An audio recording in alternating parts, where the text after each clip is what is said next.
Mga kaibigan, isang magandang araw sa ating lahat, especially to all my organic followers in different areas and different belief, different custom and traditions in their life from the different countries, especially from the people of Italy, from here in the Philippines. Buongiorno, good morning, and also to all the people around the universe, to all the Middle East countries, to all our hero here in the countries, which is our OFWs, to all the people of the China, Russia, United States of America, and many others, mga kaibigan. Just I am here today to discuss all about the things that we have and we receive from the Almighty Father who art in heaven. That is the biggest things and the greatest weapons that we have in this universe. So as a part of our designations and taskings that we are rendering duties and responsibilities of this universe, that we adopt a certain different characteristics that we are going to understand and everywhere that we are going to go, mga kaibigan. As a part of our designations, so that is our work, that is our responsibility.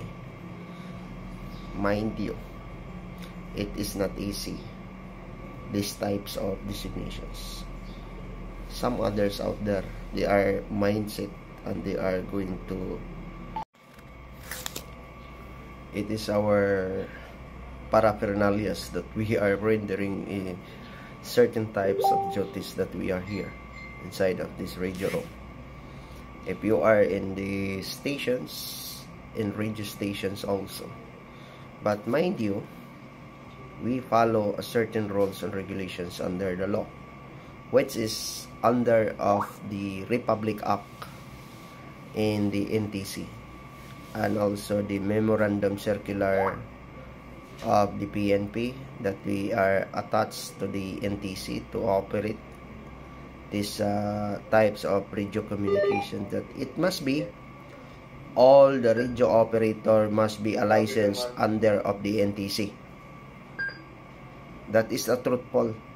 Even we are in the PNP, but the PNP itself that we are considering by the matter of or the virtue of the experience, but it must be to secure a license, must be a license, even though all the equipments are especially those who are operating drones, it must be to secured in the license in the aviation, that you are a micropilots or the pilot operators also, mga kaibigan. You are considered yourself as a pilot, as the same these designations.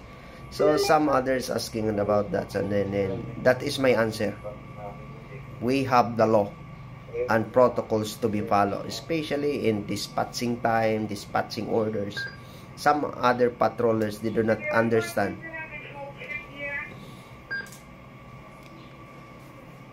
Some other patrollers, they do not understand what is the biggest responsibility of yours.